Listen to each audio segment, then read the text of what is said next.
Hello everyone, कैसे हो आप सभी। आई होप सभी अच्छे होंगे, सबकी प्रिपरेशन अच्छी चल रही होगी। तो अभी मेरे पास जो भी मैसेज वगैरह आते हैं ना, तो उनके रिप्लाई करना पॉसिबल नहीं होता सभी के, मतलब मोस्टली जो इंपॉर्टेंट होते हैं या फिर जिनका आंसर देना मतलब मेरी रिस्पॉन्सिबिलिटी बनती है कि मैं आपको उस चीज़ के लिए गाइड करूँ।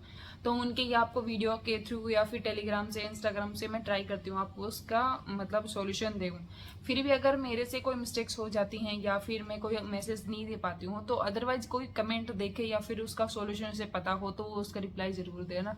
क्योंकि एक दूसरे की हेल्प करने से ही ये हम आगे इम्प्रूव कर पाएंगे। ये नहीं है कि मुझे पता है तो मैं दूसरे की क्यों हेल्प करूँ। मतलब ये सब चीज़ स्कूल में होती थी कि नहीं, इसको मैंने बता दिया तो इसके ज़्यादा मार्क्स आ जाएंगे, मैं पीछे रह जाऊंगा। ऐसा वो कंपटीशन हुआ करता था। लेकिन आजकल क्या है कि थोड़ा सा हम इस चीज़ में मेच्योर हो गए हैं, सब पढ़े लिखे हैं, ग्रेजुएशन मोस्टली सबने की हुई है। तो इस चीज़ को ये लेके चलो कि अगर मैं उसकी हेल्प करूंगा तो क्या पता मुझे कुछ दो चीज़ें सीखने के लिए मिले। तो एक दूसरे की जरूर हेल्प करें। कमेंट देखिए, अगर उसका सॉल्यूशन आपको पता है तो जरूर जरूर चीज़ को कमेंट करके जरूर बताएं कि हाँ इसका सॉल्यूशन ये है। बाकी मैं आपकी जरूर हेल्प करूंगी जितना मेरे से पॉसिबल हो पाएगा। और तो आज करते हैं आज का दिन का शुरुआत। आज के दिन में मैंने थोड़ा सा चेंज किया है, क्योंकि अभी ये होता है कि मतलब एक दिन ठीक रहती हूँ, एक दिन बीमार हो जाती, कभी कुछ हो जाता, कभी कुछ हो जाता है। तो अब ये है कि थोड़ा थोड़ा अपने आप को कंटिन्यूटी में लेके आऊंगी मैं, कि मतलब अगर कम पढ़ूँ तो भी चलेगा लेकिन पढ़ना मुझे कंटिन्यूटी के साथ है। तो आज की शुरुआत मैंने सबसे पहले की है द हिंदू के आर्टिकल से। तो उसको पहले मैं आधा तो फर्स्ट आर्टिकल तो मैं सर के साथ रीड करूंगा और दूसरा वाला मैं खुद से रीड करूंगी। खुद से थोड़ा सा रीड करना भी मेरे लिए जरूरी है, क्योंकि मेरी रीडिंग स्किल्स बहुत थोड़ी सी वीक हो गई बीच में गैप होने की वजह से। तो उस पर मुझे थोड़ा काम करने की जरूरत है। तो करते हैं आज का आर्टिकल स्टार्ट। एडिटोरियल को पढ़ने के मतलब सब लोग अपने अपने मेथड बता दें कि ऐसे पढ़ो ऐसे रीड करने से रीडिंग स्किल्स अच्छी होती हैं। लेकिन सबसे बेस्ट वे होता है जब आप खुद से उसको रीड करना स्टार्ट करते हो। सबसे बेस्ट वे वही होता है। आपको उससे ना थोड़ा ग्रामर्स के रूल समझ में आते हैं, कैसे कहाँ कौन सी चीज़ यूज हुई है, वो सब चीज़ें समझ में आती हैं। इसलिए आर्टिकल कंप्लीट करने के बाद अब मुझे सी वाला सेक्शन करना है, क्योंकि सी वाले सेक्शन में ये है कि मैंने जो अप्रैल मंथ का है वो की स्टार्ट किया हुआ है। कभी मतलब एक वीक, अभी एक फर्स्ट वीक का स्टार्ट किया हुआ है। तो उसमें ये है कि मैं एक वीक का पूरे मतलब एक दिन में नहीं कर पाती, क्योंकि मुझे बाकी जो सब्जेक्ट्स हैं ना उनको भी टाइम देना होता है। तो एक वीक में मेरे मतलब पर डे मुझे 2 दिन 3 दिन का जितना भी मेरे से रिवीजन हो पाता है वो करती हूँ। मैंने मैक्सिमम ये किया हुआ है कि 3 दिन के अंदर मुझे फुल वीक का रिवीजन करना है, क्योंकि मुझे साथ साथ में लास्ट डे का और जिस दिन का होता है, जैसे आज 3 जुलाई है तो आज का भी रिवीजन करना है, 2 जुलाई का भी करना है, प्लस में जो वीक मैंने स्टार्ट किया है उसका भी रिवीजन करना होता है। तो बहुत सारा हो जाता है। इस वजह से मुझे थोड़ा थोड़ा उसको मेरे साथ लेके चलना है कि बाद में मुझे बर्डन नहीं आए प्रीलिम्स के बाद में, क्योंकि अभी जो प्रीलिम्स मेंस है वो सारे एक साथ ही आ रहे हैं। सीए वाले सेक्शन का सबसे बेस्ट पार्ट ये है कि मतलब उसमें जो भी होता है आपको हमें डेली डेली अगर करंट अफेयर हम पढ़ते रहेंगे तो इतना बर्डन भी नहीं होगा और सारी न्यूज़ अच्छे से हमें समझ में आ जाएगी। इसलिए जितनी भी न्यूज़ है ना वो डेली की डेली पढ़ते रहो। उसके अलावा थोड़ा थोड़ा उनका रिवीजन करते रहो। मतलब स्टार्टिंग में अब आप रिवीजन करो, आपको आधा घंटा लगेगा, फिर 20 मिनट, फिर मतलब 15 मिनट, ऐसे उसका टाइम रिड्यूस होता जाएगा। लेकिन ये सोचो कि हम प्रीलिम्स होने के बाद में पढ़ना स्टार्ट करेंगे तो वो चीज़ आपको बहुत बर्डन करना स्टार्ट कर देगी और बहुत ये सोचोगे कि ये भी पढ़ना है, वो पढ़ना है, प्रैक्टिस करनी है, मॉक लगाने हैं, तो वो बहुत हो जाए। तो अभी से करना स्टार्ट करें करंट अफेयर को। वो वाली क्लास करने के बाद में मैंने की द कंटेंट गाइड से मैथ वाली क्लास स्टार्ट की। वो 1.5 घंटे के अप्रोक्स होती है, 1.5 से 2 घंटे के बीच में होती है। तो वो मैं 12 स्पीड पे कर लेती हूँ, क्योंकि मुझे उनका सिर्फ क्वेश्चंस करने का तरीका सीखना है, क्योंकि मुझे सारे बेसिक्स आते हैं अच्छे से। मेरा मैथ अच्छा है, मतलब इतना वो वीक नहीं है। बस मुझे स्पीड में इंप्रूव करना है, उसके लिए स्पीड वाले क्वेश्चन और जो अर्थमेटिक वाला सेक्शन है उसमें सिर्फ वो कैसे क्वेश्चन को अटेम्प्ट करते हैं, सिर्फ वो मेथड ही सीखने हैं। तो अभी मैं करूँगी कौन सा कंटेंट गाइड की जो क्लास है ना वो स्टार्ट करूँगी। तो आज मेरे पास एक कमेंट आया हुआ था कि मतलब स्पीड को हम कैसे इंक्रीज करें। तो उसके लिए ये सबसे बेस्ट पार्ट है ना कि आप बहुत सारे जितने क्वेश्चंस आप लगा सकते हो ना उतने लगाओ, और ज़्यादातर क्वेश्चंस है ना अप्रोक्सीमेशन वाले क्वेश्चंस लगाओ, उससे ज़्यादा स्पीड इंप्रूव होती है और ज़्यादा हमने स्किल्स है ना वो डेवलप होती हैं। और उसके अलावा गाइडली पे भी उसके छोटे छोटे क्विजेज आते हैं, वो भी लगती हैं, और अड्डा पे भी बहुत सारी क्विज आती हैं जो स्पीड को इंक्रीज करती हैं, तो वो ज़रूर लगाएं। और अभी मैंने एकदम मैथ की क्लास कंप्लीट कर ली है। तो अभी मैंने स्टार्ट किया है कि जो रीजनिंग की जो मैंने नाइट में कल क्लास की थी उसमें से 2-3 पजल मेरे से बनी नहीं थी ना। तो एक बार मैं क्लास को दोबारा से देखूंगी कि उसमें मैंने क्या मिस्टेक की, सर ने क्या उस चीज़ में बताया कि सर की मतलब 1 मिनट के अंदर बन गई और मुझे मतलब 3 से 4 मिनट लग गए थे ना। तो कुछ कुछ मेथड उसमें मुझे सीखने होते हैं ना। और कल एक कमेंट आया हुआ था कि मतलब पुनीत सर की जो क्लास लेते हैं उनमें जो सर पजल कराते हैं वो बनती नहीं है, बहुत हार्ड करवाते हैं सर। ऐसी तो पजल्स कभी आती ही नहीं है पेपर में।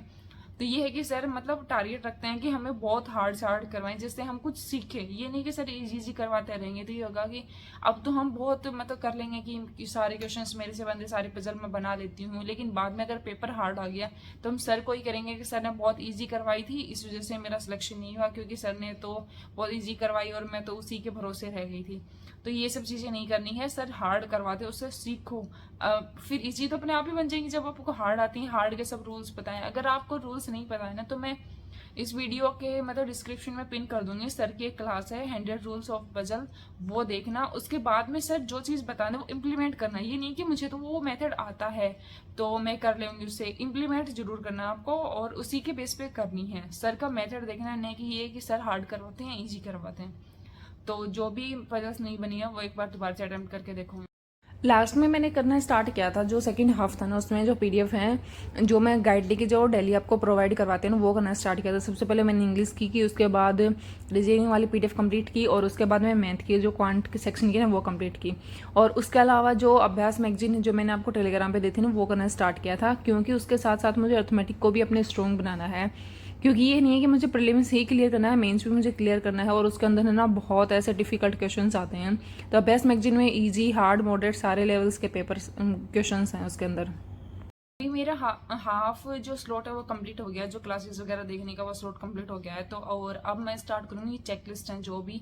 तो एक मेरे पास चेकलिस्ट है जो आशीष सर की है वो है, उसके अलावा गाइडली की 3 चेकलिस्ट हैं, इंग्लिश और मैथ और जी रीजनिंग की, तीनों चेकलिस्ट मुझे कंप्लीट करनी है। उसके अलावा जो मतलब 9 PM के आसपास अभिजीत सर की क्लास होती है जिसमें सर MCQs करवाते हैं डेली का, तो वो क्लास करनी है। बस मुझे क्लास वही करनी है क्योंकि उससे पोल से पता चल जाता है कि मतलब मैं कहाँ एग्जिस्ट करती हूँ, कितने क्वेश्चन और कितने टाइम में कर पाती हूँ। हाँ सर है ना, सर सीधे सीधे क्वेश्चन नहीं करवाते हैं, मतलब कि 4 ऑप्शन दे दिए उससे कर दिया। वहाँ पे सर स्टेटमेंट बेस्ड क्वेश्चन देते हैं। इससे यह क्या होता है कि हमें न्यूज जब तक कंप्लीट पता नहीं होगी ना तो हम श्योर नहीं होते कि इसका ही आंसर आएगा।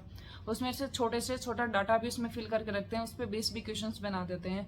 तो अगर आप चाहते हो ना कि आपका मतलब जी वाला सेक्शन बहुत इंप्रूव हो तो वो क्लास जरूर करते, क्योंकि आजकल है ना जीके के क्वेश्चन पूछने का लेवल और पैटर्न थोड़ा सा चेंज हो गया है। तो वो क्लास मेक श्योर करें, और अगर क्लास नहीं कर पाते तो पीडीएफ से सोल्व करें। मेरा तो यही होता है कि अगर मैं क्लास नहीं देख पाती हूँ और टाइम नहीं होता या फिर कुछ काम कर रही हूँ ना तो पीडीएफ से उसको जरूर रिवाइज कर लेती हूँ। उसके अलावा सर डेली मतलब ये करते हैं कि कुछ क्वेश्चन देते हैं जो हमारे मतलब MCQs बेस में होते हैं। उसके अलावा मंथली जो पीडीएफ होते हैं ना उसमें सर MCQs भी देते हैं और वैसे भी पूरा डाटा देते हैं।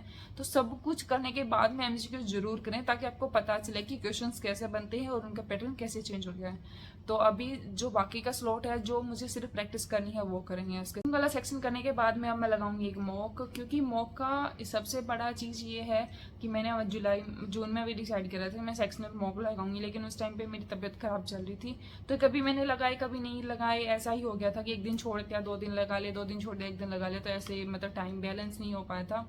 क्योंकि ये तो मैंने सोचा कि जितनी भी जो क्लासेज वो एक बार कंप्लीट कर लेती हूँ उसके बाद में मैं मॉक भी लगा लूँगी आराम से। तो मैंने मॉक लगाना भी दोबारा से स्टार्ट कर दिए हैं और मॉक में स्कोर चाहे कुछ भी आए मुझे इस चीज़ से फ़र्क नहीं पड़ता है। दूसरा ये है कि मुझे उस मॉक से सीखना है कि मैंने क्या क्या मिस्टेक्स की हैं। और बोर्ड के मॉक बहुत बहुत अच्छे आते हैं, मेरे को सबसे अच्छे वही लगते हैं। दूसरा अड्डा के मॉक मुझे बहुत अच्छे लगते हैं क्योंकि उसमें ये है कि पैटर्न हमेशा नया ही आता है। और बोर्ड में तो ये है कि कोई भी क्वेश्चन है ना मैंने आज तक कभी रिपीट नहीं देखा, बहुत रेयर चांस में होता है कि कोई क्वेश्चन रिपीट हुआ है, वरना मैंने अभी तक तो कोई देखा नहीं है। एक बार देखा था, एक या 2 क्वेश्चन ही आए हुए थे, बाकी सब सारे न्यू ही क्वेश्चन आते हैं। दूसरा उसमें सारा मतलब एनालिसिस जो भी हमें करना होता है ना वो बहुत डिटेल में किया होता है। और मेरा जो पहले वाला वीडियो है ना उसमें मैंने डिटेल में बताया कि मैंने कितने अटैम्प्ट किए, कितने मेरे परसेंटाइल थी, कैसे परसेंटाइल निकलते, क्या एक्यूरेसी होती है, सब कुछ मैंने बहुत डिटेल में बताया उसमें। तो अगर आपको मतलब इस चीज़ के रिगार्डिंग, मॉक के रिगार्डिंग, एनालिसिस के रिगार्डिंग जो भी आपकी क्वेरी है ना तो एक बार जाके वो जरूर चेक कर लेना। तो करते हैं आज का मॉक स्टार्ट। एक्यूरेसी रही है तो देखो परसेंटाइल निकालते हैं ना, इसमें मेरी रही है 25.7 परसेंटाइल रही है। मतलब ये नहीं देखना है, मैं आपको थोड़ा सा समझा रही हूँ साइड की मतलब परसेंटाइल कैसे निकालते हैं। तो इसमें मेरी आई है 13,844 मेरी इसमें रैंक आई है। और टोटल्स जो मतलब जिन कैंडिडेट्स में मतलब एस्पिरेंट्स ने ये मॉक लगाया है वो है 18,000 मतलब 640। तो ये 13,000 को 18,000 से मतलब डिवाइड करेंगे, मतलब इसकी परसेंटेज निकालेंगे तब निकलेगी हमारी परसेंटाइल। और एक्यूरेसी कैसे निकालते हैं कि मैंने कितने क्वेश्चन अटेम्प्ट किए 46 और कितने मैंने करेक्ट किए 35। तो 35 को है ना 46 से वो करेंगे, डिवाइड करेंगे, तब जो हमारी परसेंटेज निकलेगी वो होती है हमारी एक्यूरेसी कि हमने कितने क्वेश्चन